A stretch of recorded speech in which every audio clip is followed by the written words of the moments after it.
അല്ലെങ്കിൽ ഞാൻ വരുമ്പോ അമ്മ ഇവിടെ കാണുന്നില്ല. വിളിച്ചു നോക്കിയിട്ട് കിട്ടുന്നുമില്ല. ആകെ ടെൻഷനായി. അതുകൊണ്ട് അങ്കിളിനെ വിളിച്ചത്. മാഡത്തിന് പ്രത്യേക മീറ്റിംഗോ ഫംഗ്ഷനോ ഉള്ളതായിട്ട് പറഞ്ഞിട്ടുമില്ല. ഞാനൊന്ന് വിളിച്ചു നോക്കട്ടെ.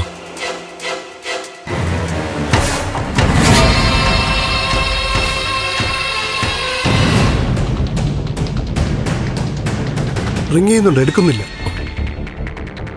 ചിലപ്പോ എന്തെങ്കിലും എമർജൻസി മീറ്റിംഗ് വന്നു കാണും. അങ്ങനെ ഉണ്ടെങ്കിൽ അത് അങ്കിൾ അറിയേണ്ടതല്ലേ? അതെ, അതാ ഞാനും ആലോചിക്കുന്നത്. വീട് ലോക്ക് ചെയ്തിരിക്കുകയാണോ? അതെ അങ്കിളെ.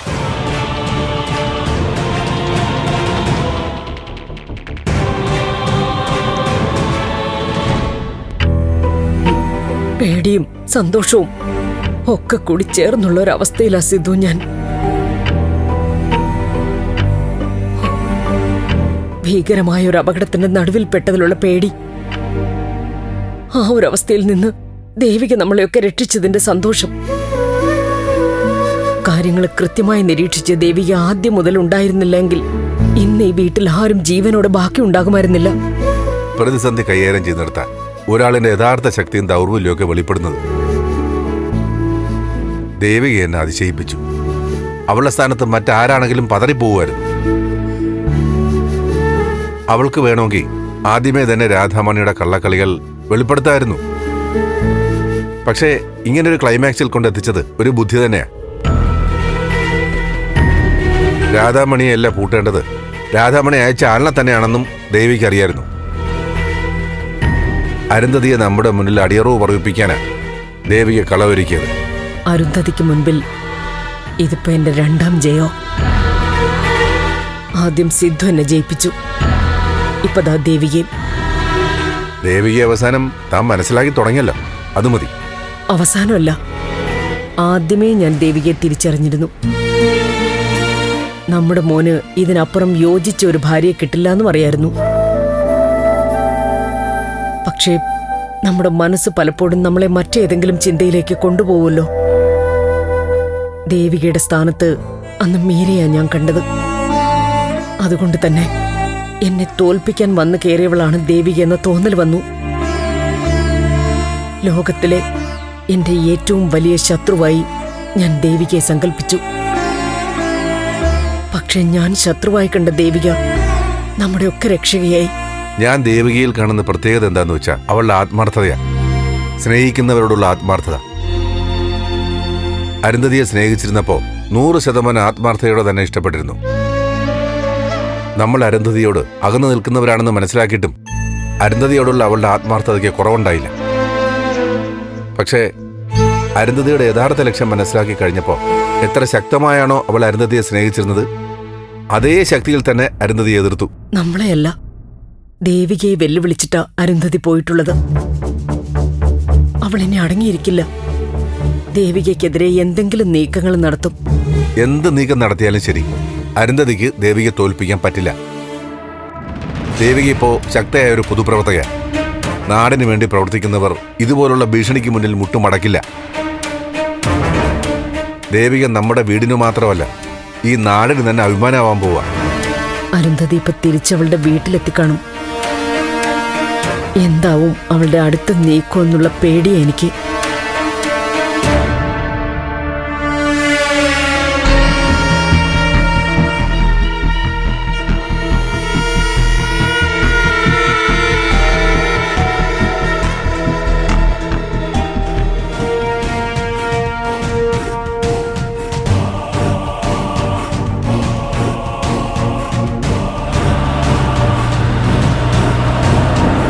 അമ്മ വരുന്നു.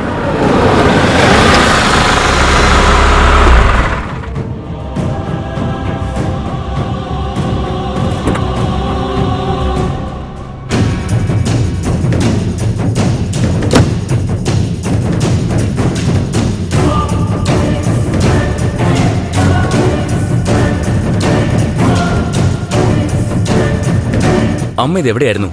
എത്ര നേരിട്ട് വിളിക്കുക? വീടിന്റെ ചാവി കൊണ്ടാണോ പോയത്? എന്താ അമ്മേ?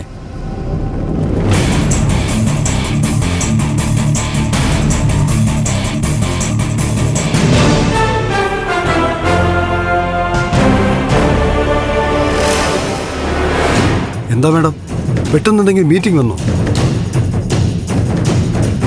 അമ്മയോടായി ചോദിക്കുന്നേ, എവിടെയാ പോയതെന്ന്? എന്നെ എന്റെ ശത്രു വന്ന് കൂട്ടിക്കൊണ്ടു പോയതാ. ആരാ മാഡം? പ്രഭാവതിയാണോ? അല്ല, ദേവിക.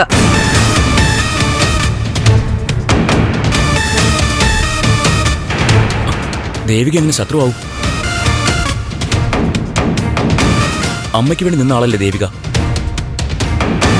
ദേവിക മാഡത്തിന് എന്ത് ചെയ്തു? അവൾ എങ്ങനെ ശത്രുവായി?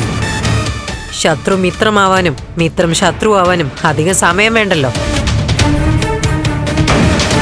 മാഡം ഒന്ന് വ്യക്തമായി പറയൂ, എന്താ സംഭവിച്ചത്? ദേവിക നമ്മൾ വിചാരിച്ച പോലെയല്ല. ഇപ്പൊ ചന്ദ്രോത്ത് ഏറ്റവും വലിയ ശക്തി അവളാ. നല്ലൊരു നാടകം കളിച്ച് അവളെന്നെ പെടുത്തി കളഞ്ഞു. എന്താ അമ്മേ?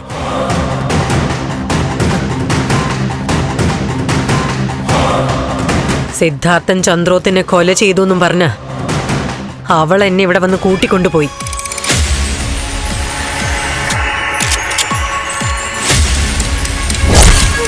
ഇത് കുടിക്കുമ്പോളെ മാഡം, അച്ഛനെ ആരെ കൊലപ്പെടുത്തി മാഡം? സിദ്ധാർത്ഥന്റെ ജീവനെടുക്കാൻ ഞാൻ ഏൽപ്പിച്ച രാധാമണിയെ പിടിച്ചുകെട്ടി അവിടെയുള്ളവരെല്ലാം തകർത്ത് അഭിനയിച്ച് എന്നെ തോൽപ്പിച്ചു.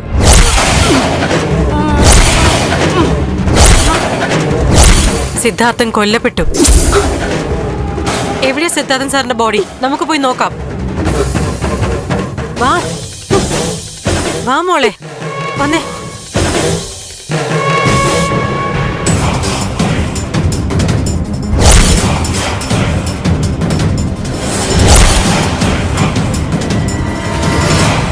ഞാൻ തോറ്റു. തോൽപ്പിച്ച് കളഞ്ഞു അവരെല്ലാരും കൂടി.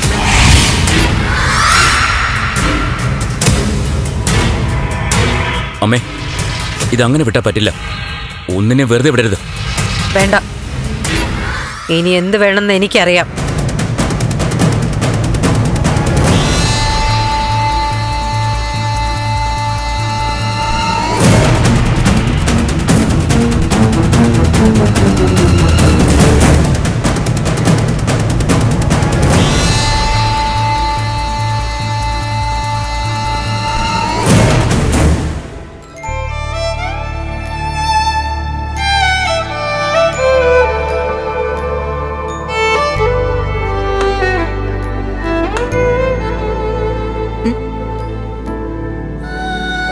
എന്താ ഇതുവരെ കണ്ടിട്ടില്ലാത്ത പോലെ സൂക്ഷിച്ചു നോക്കുന്നേ? സമ്മതിച്ചിരിക്കുന്നു. എന്താന്ന്?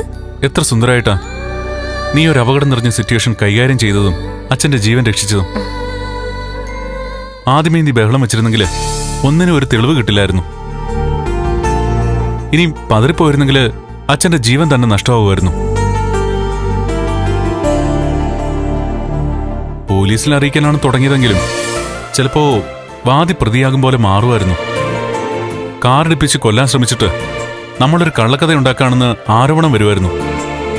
എല്ലാം ബുദ്ധിപൂർവ്വം കണ്ടറിഞ്ഞ് നീ കൃത്യമായിട്ട് കരുക്കൾ നീക്കി. ഇങ്ങോട്ട് നോക്കി. ഇന്ന് ഞാനും അമ്മയും പുറത്തു പോയപ്പോ നീ വരാതെ ഒഴിഞ്ഞു മാറിയല്ലോ. അപ്പൊ എനിക്ക് സത്യമായിട്ടും ചെറിയൊരു വിഷമം തോന്നി. നിനക്കൂടെ വരായിരുന്നു എന്ന് ഞാൻ ചിന്തിച്ചു. പക്ഷേ വലിയൊരു മിഷൻ ഏറ്റെടുത്ത് യുദ്ധമുന്നണിയിൽ എന്ന പോലെ നീ നിൽക്കുമായിരുന്നു എന്ന് പിന്നീട് കാര്യങ്ങൾ അറിയിച്ചപ്പോഴല്ലേ മനസ്സിലായത്. നീ ഒരു സംഭവം തന്നെ ദേവി. മതി നന്ദു, ഇനി അതിനെക്കുറിച്ച് പറയണ്ട. എനിക്കത് വലിയ പ്രശംസ കേൾക്കും പോലെ ആവുന്നു. അമ്മയും അച്ഛനൊക്കെ വാദോരാതെ പറഞ്ഞല്ലോ, അതൊക്കെ കേട്ട് ഞാൻ ഒരുപാട് സന്തോഷിച്ചു.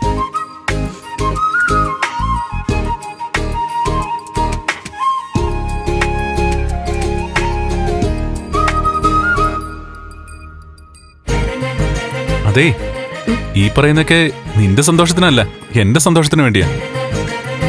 സ്വന്തം ജീവൻ പോലും ശ്രദ്ധിക്കാതെ കൃത്യമായിട്ട് പറയുകയാണെങ്കിൽ തൃണവൽ ഗണിച്ച് നീ എനിക്കും എന്റെ കുടുംബത്തിനും വേണ്ടി നിന്നു. രാധാമണിക്ക് ഇടയ്ക്ക് എന്തെങ്കിലും സംശയം തോന്നിയിരുന്നെങ്കിൽ നിന്റെ ജീവൻ ഉറപ്പായിട്ട് ആപത്തിൽപ്പെടുമായിരുന്നു. പക്ഷെ നീ വില കൊടുത്തത് ഞങ്ങളുടെ ജീവനാ. മതി നന്ദു, ഇനി പറയണ്ടെന്ന് പറഞ്ഞു. ഇപ്പൊ തന്നെ ആവശ്യത്തിൽ കൂടുതലായി. ആവശ്യത്തിൽ കൂടുതലോ? ഇതെന്റെ അവസാനം വരെ ഞാൻ പറയാൻ പോകുന്ന സംഭവമാണ്. ധീരനായികയായ എന്റെ ഭാര്യയുടെ വീരകഥ. അത് ശരി, അത് വലിയ കാര്യമാണല്ലോ. നമുക്ക് കുഞ്ഞുങ്ങളൊക്കെ ആവുമ്പോ അവർക്ക് പറഞ്ഞു കൊടുക്കാൻ പോകുന്ന കഥകളെ പുസ്തകത്തിൽ കാണുന്ന ബാലകഥകളല്ല, അവരുടെ അമ്മയുടെ തന്നെ ധീരകഥകൾ. ആ, അത് അടിപൊളിയാണല്ലോ. ആണ്. നന്ദു കിടക്കാൻ നോക്ക്. എനിക്ക് നാളത്തേക്ക് ചെയ്യാനുള്ള 1-2 കാര്യങ്ങൾ നോക്കണം.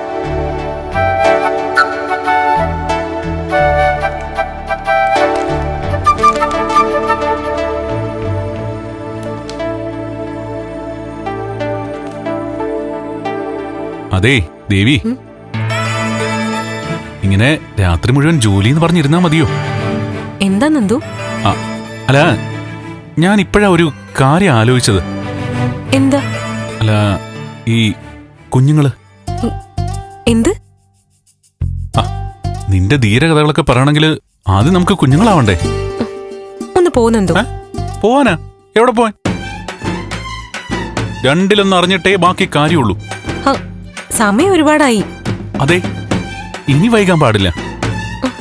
ദേവി, കുഞ്ഞുങ്ങളെ കൊണ്ട് ഈ വീട് നിറയാനുള്ള സമയം കഴിഞ്ഞിരിക്കുന്നു. ഒന്ന് പോകുന്നെന്തോ? നമ്മുടെ കാര്യം വിടാം, അച്ഛന്റെ അമ്മയുടെ കാര്യം ഓർക്കണ്ടേ? അവർക്കൊരാഗ്രഹം കാണില്ലേ, മുത്തശ്ശനും മുത്തശ്ശിയൊക്കെ ആവണമെന്ന്? മാതാപിതാക്കളുടെ ഇഷ്ടങ്ങൾ സാധിച്ചു കൊടുക്കേണ്ടത് നമ്മൾ മക്കളുടെ കടമയാ. അപ്പോ നമ്മളുടെ കടമ. മതി മതി, ഞാൻ കേട്ടു, ഇനി പറയണ്ട.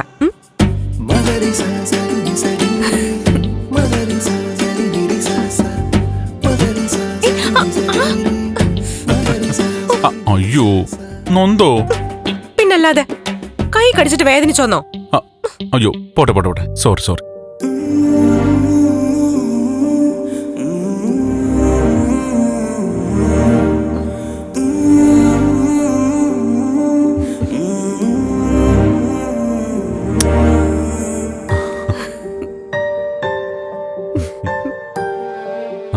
ഇപ്പൊ വേദന മാറിയോ? എന്നാ ഒരു അവിടെ തരട്ടെ. ഏയ് നന്ദു. അതെ ഭാര്യയെ, ഓരോ പ്രശ്നങ്ങളുമായിട്ട് നമ്മൾ ഭാര്യയും ഭർത്താവുമായിട്ട് ജീവിക്കാൻ മറന്നുപോയോ? ഭാര്യയും ഭർത്താവുമായിട്ട് പ്രത്യേകിച്ച് ജീവിക്കുന്നെന്തിനാ? നമ്മൾ ഭാര്യയും ഭർത്താവും അല്ലേ? അതെ, ഭാര്യ ഭർത്താവുമാണ്. പക്ഷെ എന്നിട്ടിപ്പോ MLAയും വോട്ടറേയും പോലെയാണ് കഴിയുന്നത്. പണ്ട് പ്രേമിച്ച് നടന്നപ്പോ ഈ MLAയുടെ പ്രകടന പത്രികയില് കുറേ വാഗ്ദാനങ്ങൾ ഉണ്ടായിരുന്നു. അതൊക്കെ സാധിച്ചു തന്നേ പറ്റൂ. അയ്യടാ, ഞാനേ കാര്യം കഴിയുമ്പോ കാല് മാറുന്ന രാഷ്ട്രീയക്കാരിയല്ല. എന്നുവെച്ചാ വാക്കിന് വിലയുള്ള ദേവികയാ. പറഞ്ഞതൊക്കെ പാലിക്കുകയും ചെയ്യും. ആണോ? അങ്ങനെയാണോ? അങ്ങനെയാണ്. എന്നാ പിന്നെ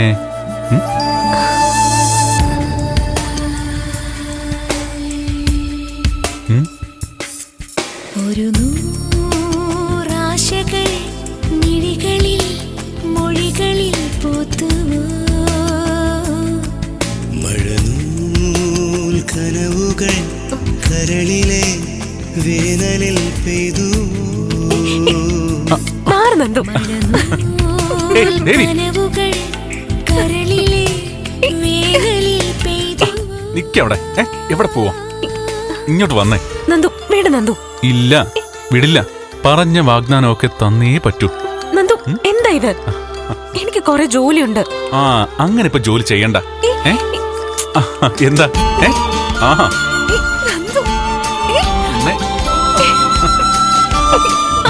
വിടില്ല.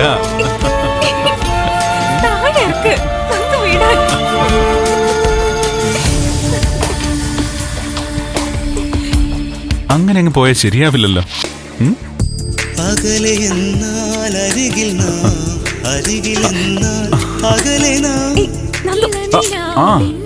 അടങ്ങി കിടക്കടിയോടെ.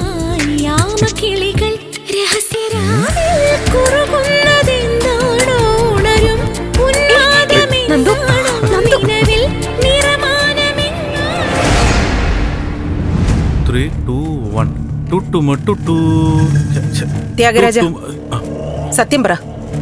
അരുന്ധതി നടത്തിയ നീക്കങ്ങൾ നീയും കൂടി അറിഞ്ഞോണ്ടല്ലേ? ആ രാധാമണിയെ ചന്ദ്രോത്ത് എത്തിച്ചതിന് പിന്നിൽ നിന്റെയും കൂടി കൈയില്ലേ? എന്റെ പൊന്നു ദൈവമേ, ഇത് എന്തൊരു കഷ്ടമായത്! വന്ന് വന്ന് ലോകത്ത് എവിടെ എന്ത് നടന്നാലും അതിന്റെ പിന്നിൽ ത്യാഗരാജനാണെന്നാണല്ലോ.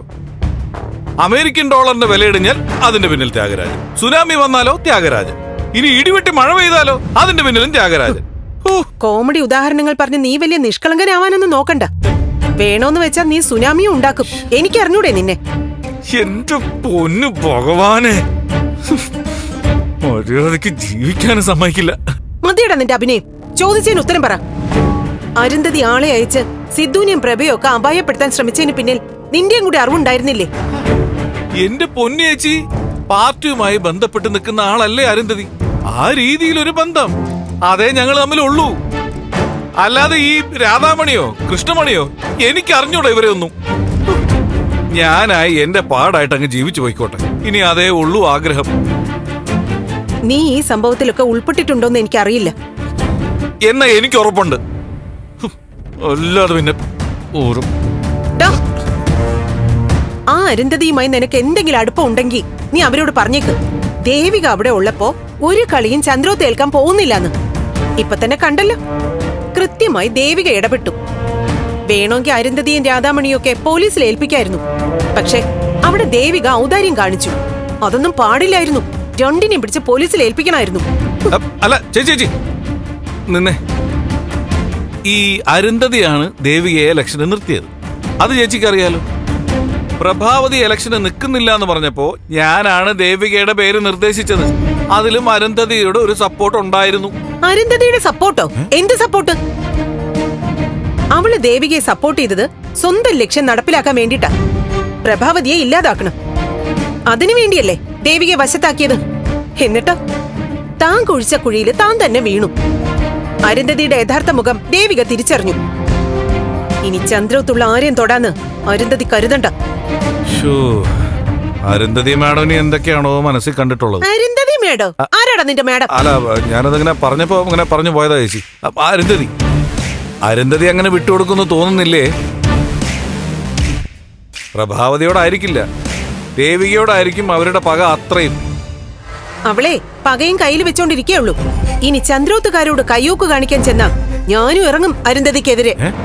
ചേച്ചി, കാര്യം എന്തൊക്കെയാണെങ്കിലും നമ്മുടെ ശത്രുക്കളാണ് ചന്ദ്രോത്തുകാര്, അത് മറക്കണ്ട. എടാ, എങ്ങനെയാടാ അവള് നമ്മുടെ ശത്രു ആവുന്നേ? മീരയുടെ കാര്യം വെച്ചിട്ടാണെങ്കിൽ അതിന്റെ പിന്നിലെ സത്യങ്ങളെല്ലാം തെളിഞ്ഞതല്ലേ? പ്രഭാവതി KDF വേണ്ടി മത്സരിച്ചതൊക്കെ രാഷ്ട്രീയ വിഷയങ്ങളാ. അതുമല്ല, പ്രഭാവതി മത്സരിച്ചത് അരുന്ധതിയെ തോൽപ്പിക്കാൻ വേണ്ടിയാ. അല്ലാതെ ഞാനും ചന്ദ്രോത്തുകാരും തമ്മിൽ യാതൊരു വഴക്കും ഇല്ല. എന്തായാലും ശരി, അരുന്ധതി ഇനി എന്തെങ്കിലും പ്രശ്നത്തിന് ഇറങ്ങിയാ അതവളുടെ അവസാനമായിരിക്കും. ചേച്ചി, വെറുതെ വേണ്ടാത്ത ശബ്ദമൊന്നും എടുക്കല്ലേ. അതെന്താ നീ അങ്ങനെ പറഞ്ഞ? അല്ല, ഞാൻ വെറുതെ പറഞ്ഞതാ. എനിക്ക് ഈ ചേച്ചി മാത്രമല്ലേ ഉള്ളൂ.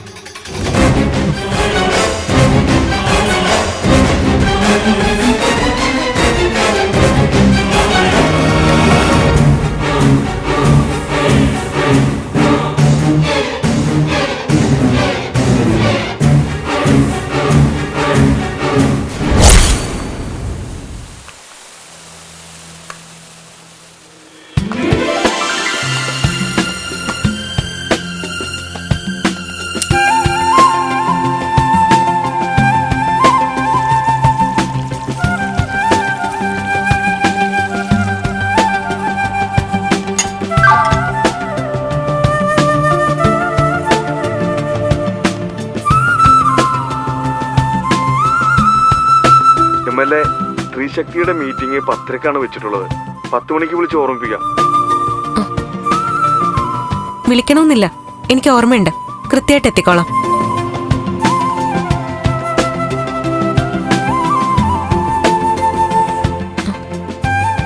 ഇതെന്താ നന്ദു വെച്ചേക്കുന്നേ?